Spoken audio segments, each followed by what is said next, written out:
Daniel Theobald here. It's Mental Health Awareness Month. I'm here today with Joy Nordenstrom. Joy is a relationship mentor, international relationship mentor. I guess you work with people all over the world, Joy. You want to introduce yourself and tell us a little bit about who you are, and then we can jump into mental health. Yep, as you said, Joy Nordenstrom. I started a company 20 years ago called Joy of Romance, and I've been helping people both as a relationship mentor and what I call a private investigator for their hearts. So both with singles and couples.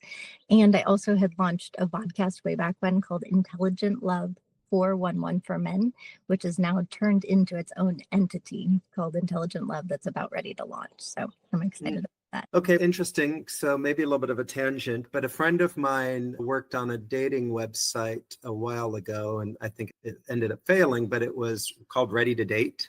And it was all about helping men to actually be ready to date. And I think the idea was so that women would have some confidence that this person was like a reasonable person to go on dates with, a reasonable match. So is that somewhat similar to what you were talking about? Yeah, I have gone across the globe to really study the science of what makes us tick in relationship, what causes relationships to thrive or their demise. And I love the fact that science was finally catching up with self-help books right around the time that I started Joy of Romance.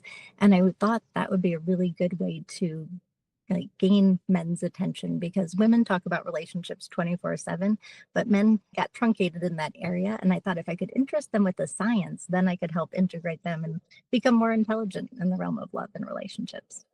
And emotions and communication and all Yeah, that. all integrate. Yeah, I guess that kind of ties into the whole emotional intelligence, which ties into the whole mental health side of things, right? I think if we're not able to be in touch with our emotions, if we're pretending we don't have them, if we're burying them deep, which I think as men we often do, that's certainly not going to lead to healthy outcomes long term. But we're here to hear what you have to say. So mental health, how does this all come into play in mental health, and what are your thoughts and some of your tips and tricks for improving and maintaining mental health on a daily basis? I think that the more that you understand who you are as somebody to relate with, and I help people understand what's called their relationship blueprint that I made up, taking their top 10 relationship patterns and seeing how those weave together to make you uniquely who you are. So the more that you can understand, like the way that you like to communicate, the way that you like to deal with conflict, the emotional needs that you have, your base chemistry, which is the work of Dr. Helen Fisher, your love language, even the way you sleep will really create certain patterns in your life and how you learn. So the more that you can understand these and how they weave together, which ones are just core to who I am, and they're really not going to shift very much, so that if I understand them, then I'm not going to be blindly piloted by them. And I also can understand who I'm going to work well with and who I might have some just potential disconnects with, to make sure that I'm getting into their mindset when I'm talking to them. And then looking and seeing if you have any strange oil and water combinations, so that you can really forefront the conversations around, hey, I see the world a little bit differently than most. I'd love to be able to share that with you so I don't inadvertently confuse you. So that's it. And then some of the weak links, if you can understand those, my goodness, start doing some of the work beforehand to figure out, where did that come from? Okay, we all had some shitty things that happened to us in the past. And because of that, we get to evolve into being a higher version of ourselves if we do the work around that.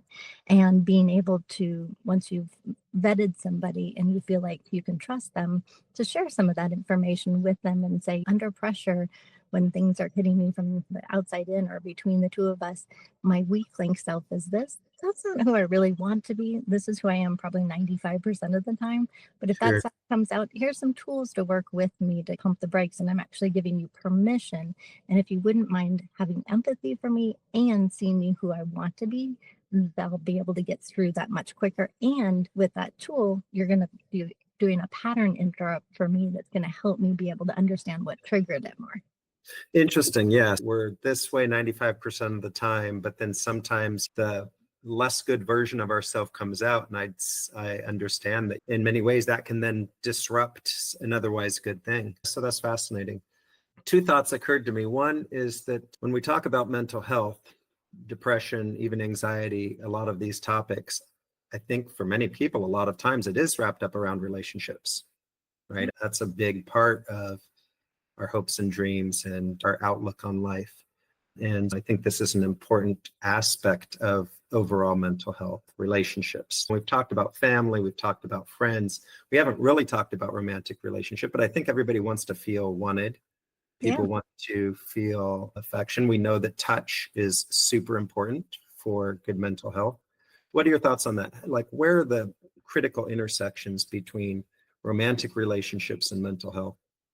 There was actually somebody that I met at your farm, Katrina Starr, and I was listening to some of her old podcasts that she did, and she was talking about trauma bonding and depicting the negative side of that, which is that we would normally attract somebody who we're working through some things from our past.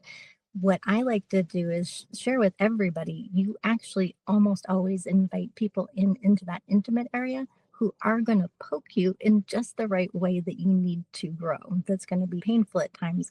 And if you can set a really solid foundation in the beginning, learn about their patterns and how to communicate with them, knowing that there's this interesting study that says within the first 30 seconds of having a conversation with somebody about something that's important to you that you want them to take some action on, you either win or lose getting them onto your side instead of having them against you. So if you can start speaking and going, wow, if I only get 30 seconds, I'm going to take a long time to figure out beforehand how best to communicate with this individual human being with their languages. And so again, understanding that blueprint will really help you be able to set the stage for success with communication with them. And knowing in advance, anybody that I'm in relationship with, I actually, if I can invite them to do this with kindness and not to inadvertently hurt me or hurt this relationship, that's really going to help us be able to set the stage and put those like guidelines in on how to deal with those hurt parts when they do come up. Yeah, that's interesting. Kindness, I think, is super key. And intentions, right? For me personally, at least, intention is almost everything. If I know somebody's coming from a good place and they say something stupid that upsets me, that's very different than if I fundamentally feel that they're coming at it with bad intentions, right?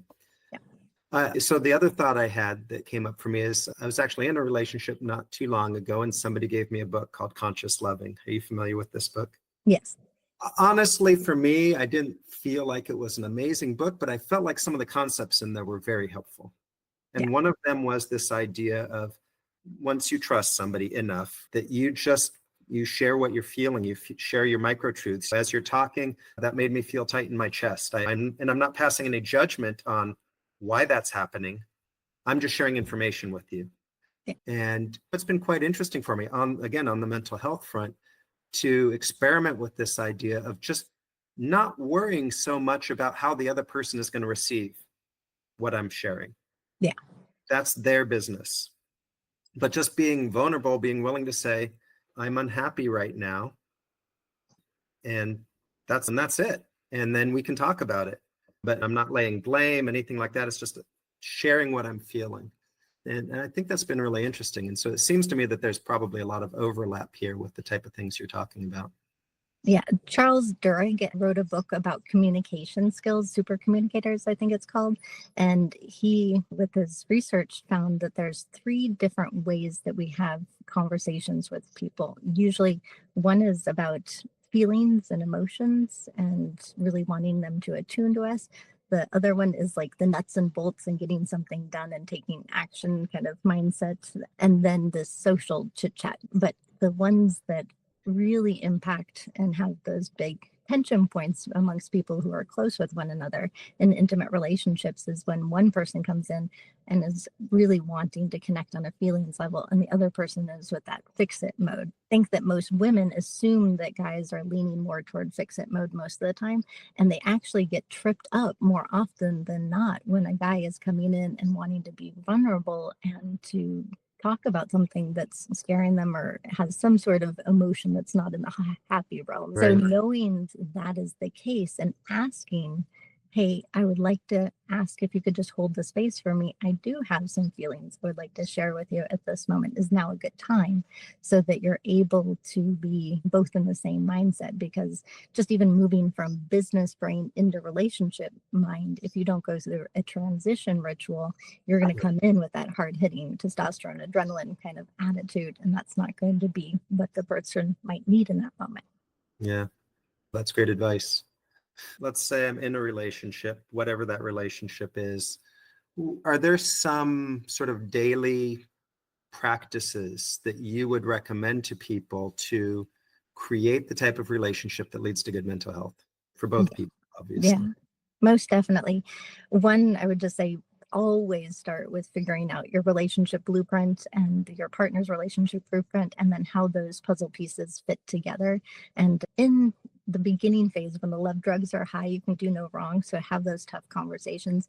Figure out, hopefully, that there's 25% or less that's really off, that might be oil and water combinations or things that kind of need to be buffed and worked on in the relationship.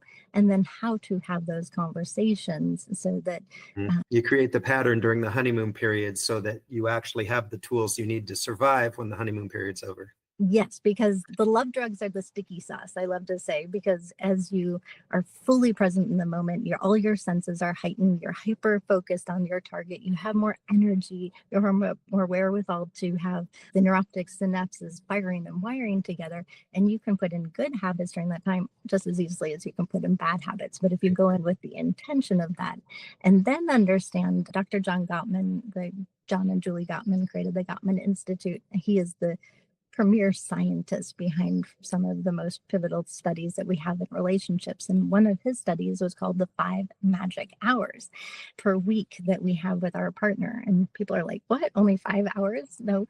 Yes, once you move from that attraction phase into attachment phase, you're more on autopilot, you're doing your own things. And that's when these patterns come out to bite you in the ass if you haven't really studied and understand where you guys see the world differently and how to navigate those waters. And so he broke it down, not into like just a really great date night and sex, but to be able to have these micro love rituals. And I was happy when he came out with that, because I had been teaching this for a long time. But he says it's really important when you first wake up, what are you going to have as a touch point with that person? One person, like my husband, goes off to the gym and he's gone by 5:30. I always, when I turn my phone back on, text him and just send him, I love you, Mr. Robbie Baggett. And then you want to have one touch point during the day where you're just thinking about you. It's not clockwork, but maybe I need to get you something from the store on the way home, something I care about you and I'm thinking about. Some contact, connection, Yeah. positive interaction. Yeah. And then how do you reconnect? As I had mentioned before, when you're in business brain and then you're coming back to relationship, how do you create a transition ritual? And then when you are ready, have that special moment of at least 30 seconds to a minute where you really stop and see each other. And I work with an elite dog trainer often, and we teach together. It's, if you could act like the dog, please, that would really make me happy. Yeah. You're really excited to see me and you're really fully present in that moment. And then he went on to say there's something called, he calls love maps, which I think is a goofy term, but it's basically understanding the whole circle of who you are and what you're working with outside of the relationship, so that your partner has a perspective into that and that you both have that dialogue back and forth. And then how do you say goodnight, especially if you guys have different circadian rhythms of when you're going to sleep? It's really important to be able to have that touch point before you go to. Great. I appreciate that. Unfortunately, we're out of time. Again, with all of these, I'd love to just continue the conversation for hours. I think there's a lot here, and hopefully people can share their thoughts and questions in the comments. Thank you so much. And so I really like the fact that we're able to talk about relationships, a very important part of mental health. Thank you for sharing your expertise with us. I'm so glad it worked out, Daniel. I thank you very much for doing this month. My pleasure. Thank you.